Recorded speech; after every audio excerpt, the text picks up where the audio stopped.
சிவனே அழிக்கும்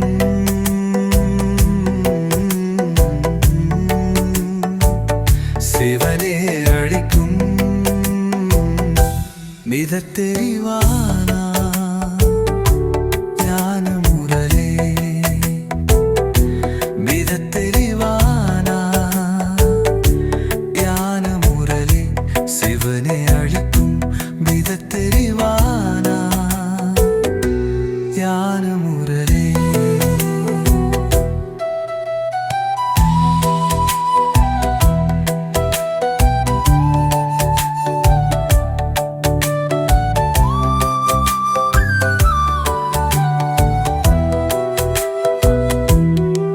பொள்ளத்தை நோக்கும் வெள்ளத்தை போல் பாபாவிடம் நாம் சென்றிடுவோம். பொள்ளத்தை நோக்கும் வெள்ளத்தை போல் பாபாவிடம் நாம் சென்றிடுவோம். முள்ளான மங்கை மலராக்கியானே முள்ளான மங்கை மலராக்கியானே மூவதும் அர்ப்பணி செய்வோம். சிவனே அழிக்கும்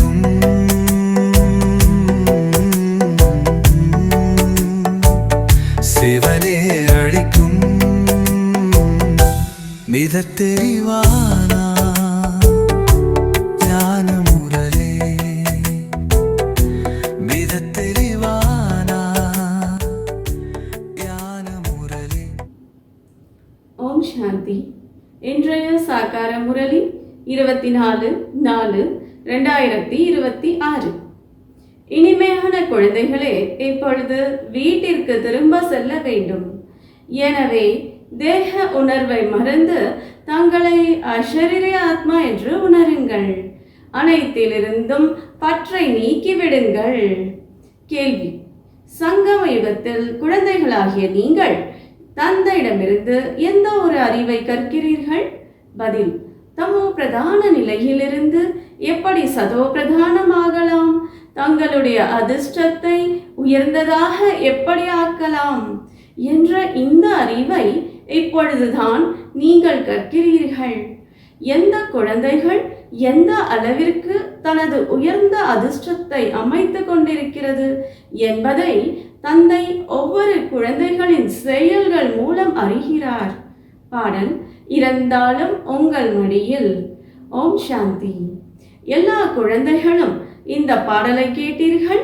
குழந்தைகளே என்று கூறும் பொழுது அனைத்து சென்டர்களின் குழந்தைகளும் குழந்தைகளே இந்த பாடலை கேட்டீர்களா என்று பாபா பிராமணர்களாகிய நமக்காக கூறுகிறார் என்பதை தெரிந்து கொண்டு விடுகிறார்கள். உயிருடன் இருந்தே கழுத்தின் மாலையாக ஆவதற்காக, அதாவது மூலவதனத்திற்கு போய் பாபாவின் வீட்டில் இருப்பதற்காக வந்துள்ளோம். அது சிவபாபாவின் வீடு அல்லவா? அங்கு எல்லா சாலி கிராமங்கள் ஆத்மாக்கள் உள்ளன. உண்மையில் அதே பாபா வந்து விட்டுள்ளார் என்பதை குழந்தைகள், பிராமண குல பூஷணர்கள், சுயதர்ஷன சக்கரதாரிகள் அறிந்துள்ளார்கள். இப்பொழுது நீங்கள் அஷரீரியாக வேண்டும், அதாவது தேக உணர்வை மறக்க வேண்டும் என்று கூறுகிறார். இந்த பழைய உலகமோ அழிந்து போய்விடும், இந்த சரீரத்தையோ விட வேண்டி உள்ளது, அதாவது எல்லாவற்றையும் விட வேண்டி உள்ளது. ஏனெனில் இந்த உலகமே முடிய போகிறது. ஆகவே வீட்டிற்கு திரும்ப போக வேண்டும். எல்லா குழந்தைகளுக்கும் இப்போது குஷி ஏற்படுகிறது. ஏனெனில் அரை கல்பமாக வீடு செல்வதற்காக நிறைய அடி வாங்கினீர்கள், அதாவது முயற்சி செய்தீர்கள், ஆனால் வழி கிடைக்கவில்லை. இன்னமே பக்தி மார்க்கத்தின் வெளிப்பகட்டை பார்த்து மனிதர்கள் சிக்கிக் கொண்டு விடுகிறார்கள். பாபா, நாம் இந்த பழைய உடல், பழைய சரீரத்தை மறக்கிறோம் என்று இப்பொழுது குழந்தைகள் கூறுகிறார்கள். இப்பொழுது உங்களுடன் கூட அசரீரியாகி வீட்டிற்கு செல்வோம். பரம்பிதா பரமாத்மா பரந்தகமத்திலிருந்து நம்மை அழைத்து செல்ல வந்துள்ளார் என்பது அனைவருடைய புத்தியிலும் உள்ளது. நீங்கள் தூய்மையாகி என்னை நினைவு செய்யுங்கள் என்று மட்டுமே கூறுகிறார். உயிருடன் இருந்தே இறக்க வேண்டும். அங்கு வீட்டில் ஆத்மாக்கள் இருக்கிறார்கள் என்பதை நீங்கள் அறிந்துள்ளீர்கள். அதுவும் ஆத்மாவோ பிந்து ஆகும். நிராகாரி உலகத்திற்கு எல்லா ஆத்மாக்களும் சென்று விடுகிறார்கள். அத்தனை ஆத்மாக்கள் அங்கு இருப்பார்கள். ஆத்மாக்களுக்கு அந்த மகா தத்துவத்தில் எவ்வளவு இடம் தேவைப்படும்? சரீரமோ பெரியது, அதற்கு எவ்வளவு இடம் தேவைப்படுகிறது? மற்றபடி ஆத்மாவிற்கு எவ்வளவு இடம் வேண்டும்? ஆத்மாக்களாகிய நாம் எவ்வளவு சிறிய இடத்தை எடுத்துக்கொள்கிறோம்? மிகவும் குறைவான இடம். குழந்தைகளுக்கு இந்த எல்லா விஷயங்களையும் தந்தை மூலமாக கேட்பதற்கான சௌபாகியம் இப்பொழுதுதான் கிடைக்கிறது. நீங்கள் ஷரீரமின்றி தனியாக வந்தீர்கள் மற்றும் ஷரீரத்தை தரித்து பாகத்தை நடத்தீர்கள் என்பதை தந்தை தான் கூறுகிறார். இப்பொழுது மீண்டும் உயிருடன் இருந்தே இருக்க வேண்டும். அனைத்தையும் மறக்க வேண்டும். தந்தை வந்து இறப்பதற்காக கற்பிக்கிறார். தனது தந்தையையும் தனது வீட்டையும் நினைவு செய்யுங்கள் என்று கூறுகிறார். நல்ல முறையில் முயற்சி செய்யுங்கள். யோகத்தில் இருப்பதால் பாவம் அழிந்து போகும். பின்னர் ஆத்மா தமோ பிரதான நிலையிலிருந்து சதோ பிரதானமாகிவிடும். எனவே தந்தை ஆலோசனை தருகிறார்.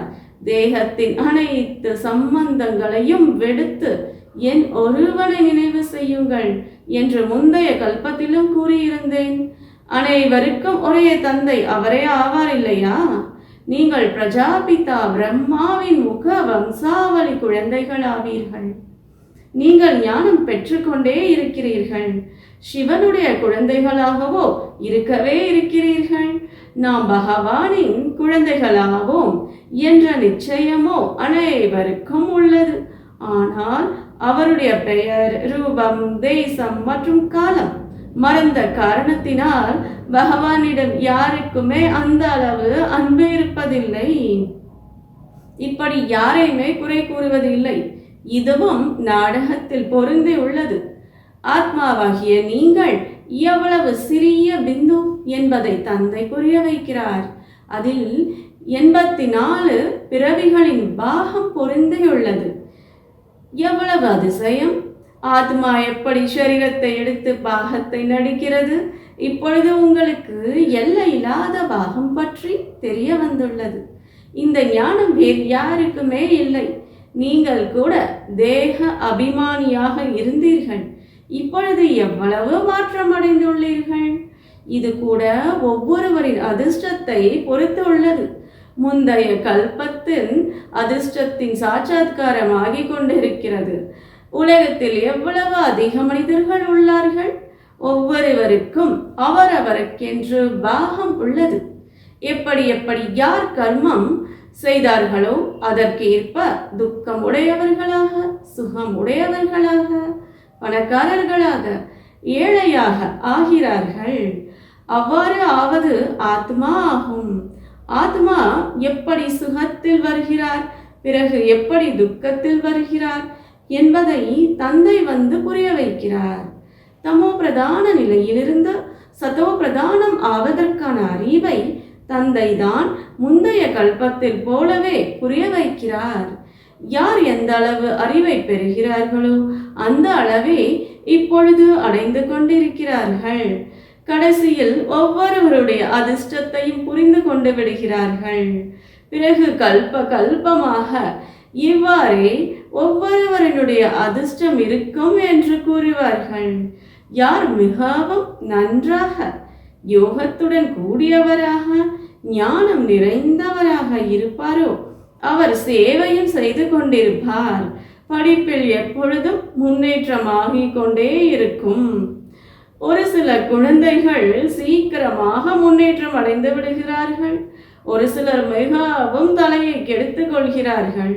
இங்கும் அவ்வாறே முந்தைய கல்பத்தை போலவே யார் யார் முன்னேற்றம் அடைகிறார்களோ அவர்கள் மறைந்து இருக்க முடியாது. தந்தையோ அறிந்திருக்கிறார் அல்லவா, எல்லாருடைய தொடர்பும் சிவபாபாவிடம் உள்ளது. இவரும் குழந்தைகளின் செயல்களை பார்த்து புரிந்து கொண்டு விடுகிறார். பின் அவரும் பார்க்கிறார். இவரிடம் யாராவது வேண்டுமானாலும் மறைக்கலாம், ஆனால் சிவபாபாவிடமோ மறைக்க முடியாது. பக்தி மார்க்கத்திலேயே பரமாத்மாவிடமிருந்து மறைக்க முடியாது என்றால் ஞான மார்க்கத்தில் எப்படி மறைக்க முடியும்? தந்தை புரிய வைத்து கொண்டே இருக்கிறார். படிப்போம் மிகவும் சுலபமாகும். கர்மமும் செய்ய வேண்டும். இருக்க வேண்டியதும் நண்பர்கள் மற்றும் உறவினர்களுடன் பழைய உலகத்தில். இங்கு இருந்தபடியே முயற்சி செய்ய வேண்டும். இங்கு இருந்து உழைப்பவர்களை விட அங்கு வீட்டிலிருந்து முயற்சி செய்பவர்கள் வேகமாக போக முடியும். அந்த அளவிற்கு ஈடுபாடு இருந்தது என்றால் சாஸ்திரங்களில் அர்ஜுனன் மற்றும் ஏகலைவனின் உதாரணம் உள்ளது இல்லையா? ஏகலைவன் வேட குலத்தவன், வெளியில் இருப்பவன். ஆனால் அபியாசம் செய்து அர்ஜுனனை விடவும் அம்பு எய்வதில் புத்திசாலியாகிவிட்டார்.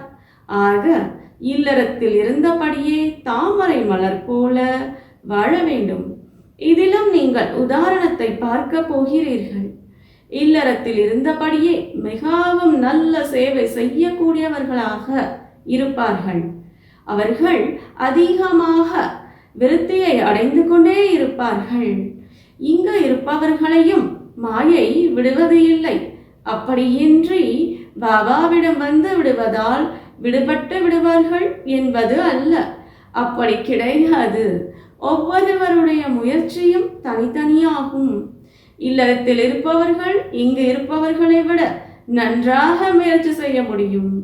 மிகவும் நல்ல துணிச்சலை வெளிப்படுத்த முடியும். அவர்களை தான் மகாவீர் என்று கூற முடியும்.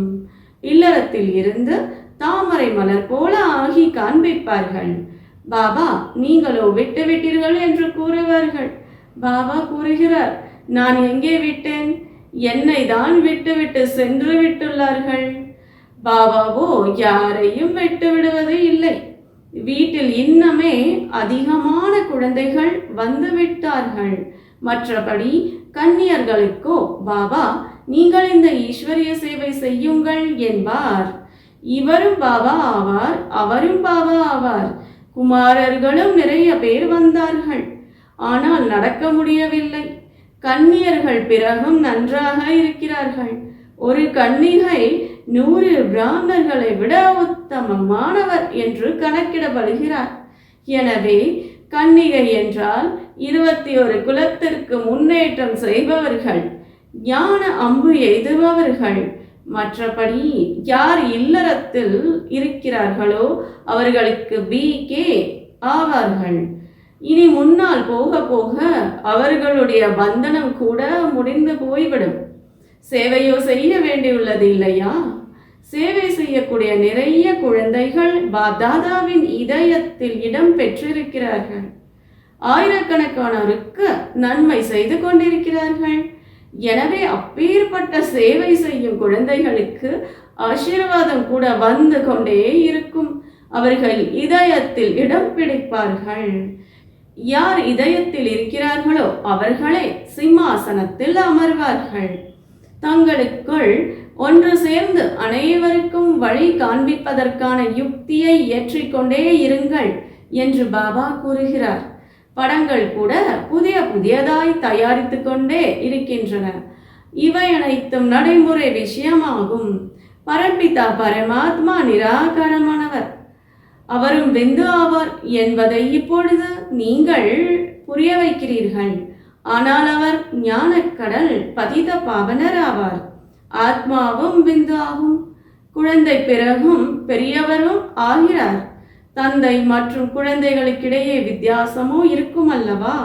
இன்றைய காலத்திலோ 15-16 வருடத்தினர் கூட தந்தையாக ஆகிவிடுகிறார்கள். அப்பொழுதும் கூட குழந்தை அவரை விட சிறியதாக தானே இருப்பார் இல்லையா? இங்கு ஆச்சரியம் பாருங்கள். தந்தையும் ஆத்மா, குழந்தையும் ஆத்மா. அவர் சுப்ரீம் ஆத்மா, ஞானம் நிறைந்தவர் ஆவார். மற்றபடி அனைவரும் தங்கள் படிப்பிற்கேற்ப தாழ்ந்த அல்லது உயர்ந்த பதவியை அடைவார்கள். எல்லாமே படிப்பை பொறுத்துதான். நல்ல கர்மம் செய்வதால் உயர்ந்த பதவி அடைந்து விடுகிறார்கள். இப்பொழுது குழந்தைகளாகிய உங்களிடம் சிருஷ்டியின் முதல் இடை கடை பற்றிய ஞானம் உள்ளது. ஸ்வர்க்கத்தில் பாரதம் மட்டுமே இருந்தது, வேறு எந்த கண்டமும் இருக்கவில்லை. எனவே சிறிய புது இந்தியாவில் நமது ஸ்வர்க்கத்தை காண்பிக்க வேண்டும். எப்படி? துவாரகை என்ற பெயர் அல்ல, லக்ஷ்மி நாராயணரின் பரம்பரையினுடைய ராஜ்யம் என்று எழுத வேண்டும். சத்யுகத்தில் முதலில் தேவதா பரம்பரையினருடைய ராஜ்யம் இருந்தது என்று புத்தியும் கூறுகிறது. அவர்களுடைய கிராமங்கள் இருக்கும், சிறு சிறு இலாக்காக்கள் இருக்கும். இதுவும் சிந்தனை கடலை கடைவது ஆகும். கூடவே சிவபாபாவிடம் புத்தியின் யோகத்தையும் இணைக்க வேண்டும். நாம் நினைவினால்தான் அரசாட்சி பெறுகிறோம், நினைவினால்தான் துரு நீங்குகிறது. இதில்தான் முழு உழைப்பு தேவை. அநேகருடைய புத்தி வெளியில் மோதிக்கொண்டே இருக்கிறது. இங்கு அமர்ந்திருந்தாலும் கூட முழு நேரமும் நினைவில் இருக்க முடிவதில்லை. புத்தி வேறு பக்கம் சென்று விடுகிறது. பக்தி மார்க்கத்தில் கூட அவ்வாறே ஆகிறது.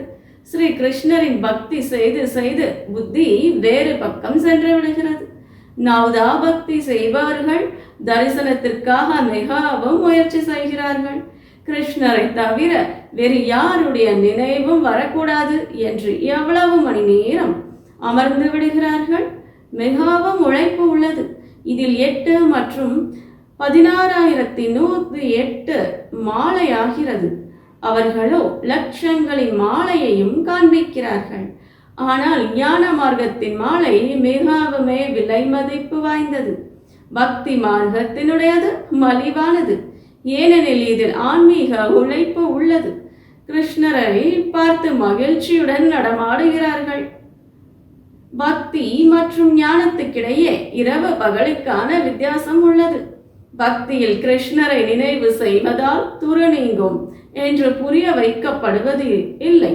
இங்கோ எந்த அளவிற்கு நினைவு செய்வீர்களோ அந்த அளவிற்கு பாவங்கள் நீங்கும் என்று புரிய வைக்கப்படுகிறது. குழந்தைகளாகிய நீங்கள் இப்பொழுது யோக பலத்தினால் உலகத்தின் அதிபதி ஆகிறீர்கள். இது பற்றி எவருக்கும் கனவில் கூட சிந்தனை இருக்காது. லக்ஷ்மி நாராயணர் சண்டை ஒன்றும் செய்யவில்லை. பிறகு எவ்வாறு உலகத்திற்கு அதிபதியானார்கள்? இதுவோ குழந்தைகளாகிய நீங்கள் தான் அறிந்துள்ளீர்கள். யோக பலத்தினால் உங்களின் ராஜ்யம் கிடைக்கும் என்பதை தந்தை கூறுகிறார். ஆனால் அதிர்ஷ்டத்தில் இல்லை என்றால் முயற்சி செய்வதே இல்லை. சேவை செய்யக்கூடியவர்களாக ஆவதும் இல்லை. பாபாவோ உத்தரவு கொடுத்து கொண்டே இருக்கிறார். இது போல கண்காட்சிகள் நடத்துங்கள். ஒரு நாளில் குறைந்தது 150-200 கண்காட்சிகள் நடத்தப்பட வேண்டும். ஒவ்வொரு சென்டரிலும் கண்காட்சி இருந்தது என்றால் புரிய வைப்பதில் சுலபம் ஆகிவிடும். சென்டர்கள் கூட நாளுக்கு நாள் படங்கள் ஆகியவை எல்லாமே வைக்கக்கூடிய வகையில் பெரியதாகி கொண்டே போகும். படங்களில் கூட கண்டுபிடிப்புகள் வெளிப்பட்டு கொண்டே இருக்கின்றன. வைகுண்டத்தின் படங்கள் பாரதத்தின் மிக அழகான அரண்மனைகளுடன் கூடியதாக மிக அழகாக அமைக்க வேண்டும். இனி போக போக புரிய வைப்பதற்காக நல்ல நல்ல படங்கள் வெளிப்பட்டு கொண்டே போகும். வானப்பிரஸ்த நிலையுடையவர்களாக நடந்தாலும் சென்றாலும் கூட சேவை செய்து கொண்டே இருக்க வேண்டும். யாருடைய பாக்கியம் உதயமாகுமோ அவர்கள் வெளிவருவார்கள். ஒரு சில குழந்தைகள் தீய செயல் செய்து தங்களுடைய மதிப்பை இழக்கிறார்கள். ஆக யஞத்தின் மதிப்பை இழக்க செய்கிறார்கள். எப்படி நடத்தையோ அப்படியே பதவி. யார் அநேகருக்கு சுகம் கொடுக்கிறார்களோ அவர்களுடைய பெயர் பாடப்படுகிறது அல்லவா? இப்பொழுது சர்வ குணங்களின் நிறைந்தவர்களாக ஆகவில்லை அல்லவா? ஒரு சிலர் மிகவுமே நல்ல சேவை செய்து கொண்டிருக்கிறார்கள். அப்பேற்பட்டவர்களின் பெயரை கேட்டு பாபா குஷி அடைகிறார். சேவை செய்யும் குழந்தைகளை பார்த்து பாபா குஷி அடைவார் அல்லவா? நன்றாக சேவையில் உழைப்பு செய்து கொண்டே இருக்கிறார்கள். சென்டர்களும் திறந்து கொண்டே இருக்கிறார்கள். அதன் மூலம் ஆயிரக்கணக்கானோருக்கு நன்மையாக போகிறது. அவர்கள் மூலமாக பின் நிறைய பேர் வெளிவந்து கொண்டே செல்வார்கள். சம்பூரணமாகவோ யாருமாகவில்லை. தவறுகள் கூட ஏதாவது ஆகிக்கொண்டே இருக்கிறது. மாயை விடுவது இல்லை. எவ்வளவு சேவை செய்து தங்களை முன்னேற்றம் அடைய செய்வார்களோ அந்த அளவே மனதில் இடம் பெறுவார்கள். அந்த அளவிற்கே உயர்ந்த பதவி அடைவார்கள். பிறகு கல்ப கல்பமாக அவ்வாறே பதவியாகும். சிவபாபாவிடமிருந்தோ யாருமே மறைந்திருக்க முடியாது. கடைசியில் ஒவ்வொருவருக்கும் தங்களுடைய கர்மங்களின் சாட்சாத்காரம் ஆகும். பிறகு என்ன செய்ய முடியும்? விசும்பி விசும்பி அழ வேண்டி வரும். எனவே கடைசியில் தண்டனைக்குள்ளாகும் வகையில் பச்சாதாப வேண்டி வரும் வகையில் அப்பேற்பட்ட எந்த செயலையும் செய்யாதீர்கள். எனவே கடைசியில் தண்டனைக்குள்ளாகும் வகையில் பச்சாதாபப்பட வேண்டி வரும் வகையில் அப்பேற்பட்ட எந்த செயலையும் செய்யாதீர்கள் என்று பாபா புரிய வைத்துக் கொண்டே இருக்கிறார். ஆனால் எவ்வளவுதான் புரிய வைத்தாலும் அதிர்ஷ்டத்தில் இல்லை என்றால் முயற்சியும் செய்வதே இல்லை. தற்காலத்தினுடைய மனிதர்களோ தந்தையை அறியாமலேயே உள்ளார்கள். பகவானை நினைவு செய்கிறார்கள், ஆனால் அறியாமல் உள்ளார்கள். அவர் கூறுவதை ஏற்றுக்கொள்வது இல்லை. இப்பொழுது அந்த எல்லையில்லாத தந்தையிடமிருந்து உங்களுக்கு சத்தியுக சுயராஜ்யத்தின் ஆஸ்தி ஒரு நொடியில் கிடைக்கிறது. சிவபாபாவின் பெயரையும் எல்லோரும் விரும்புகிறார்கள் அல்லவா? அந்த எல்லையில்லாத தந்தையிடமிருந்து ஸ்வர்க்கத்தின் ஆஸ்தி கிடைத்துக் கொண்டிருக்கிறது என்று குழந்தைகள் அறிந்துள்ளார்கள். நல்லது. இனிமையிலும் இனிமையான காணாமல் கண்டெடுக்கப்பட்ட செல்ல குழந்தைகளுக்கு தாயும் தந்தையுமான பாப்தாதாவின் அன்பு நினைவுகளும் காலை வணக்கமும் ஆன்மீக குழந்தைகளுக்கு ஆன்மீக தந்தையின் நமஸ்காரம். தாரணைக்கான முக்கிய சாரம்: தங்களின் நடத்தையினால் தந்தையினுடைய அல்லது யஜ்ஞத்தின் பெயரை புகழடைய செய்ய வேண்டும். தந்தையினுடைய மதிப்பு போய்விடும் அளவிற்கு அப்பேற்பட்ட எந்த செயலையும் செய்யக்கூடாது. சேவையால் தங்களுடைய பாக்கியத்தை தாங்களே அமைத்துக் கொள்ள வேண்டும். தந்தைக்கு சமமாக நன்மை செய்பவராகி அனைவருடைய ஆசிகளை பெற்று முன்னால் நம்பர் பெற வேண்டும். இல்லற விவகாரங்களில் இருந்தபடியே தாமரை மலர் போல இருப்பதற்கான நல்ல துணிவை வெளிப்படுத்த வேண்டும். வரதானம்: சதோ பிரதான ஸ்திதியில் நிலைத்து இருந்து சதா சுகம் சாந்தியின் அனுபவம் செய்யக்கூடிய இரட்டை அஹிம்சாதாரி ஆகுக. சதா தனது சதோ பிரதான சம்ஸ்காரத்தில் நிலைத்திருந்து சுகம் சாந்தியின் அனுபவம் செய்ய வேண்டும். இதுதான் உண்மையான அஹிம்சையாகும். இம்சை என்றால் இதன் மூலம் துக்கம் அசாந்தியின் கொடுப்பதாகும். எனவே சோதனை செய்யுங்கள். முழு நாளும் எந்த விதமான இம்சையும் செய்யவில்லைதானே? ஏதாவது ஒரு வார்த்தையின் மூலம் ஒருவரது ஸ்திதியை குழப்பிவிட்டீர்கள் எனில் இதுவும் இம்சையாகும். தனது சதோபிரதான சம்ஸ்காரங்களை உள்ளே அமுக்கி பிற சம்ஸ்காரங்களை நடைமுறையில் கொண்டு வந்தால் இதுவும் இம்சையாகும். ஆகையால் ஆழமாக சென்று மகான் ஆத்மா என்ற நினைவிலிருந்து இரட்டை அஹிம்சாதாரி ஆகுங்கள். ஸ்லோகன்: சத்தியத்தில் பொய் கலப்படமானால் குஷி மறைந்து போய்விடுகிறது. ஓம் சாந்தி. முரளியை கேட்டதும் என் மனது அமைதியில் நடனம் ஆடுகிறது. நல்ல எண்ணத்துடன் சாந்தமாகின்றது.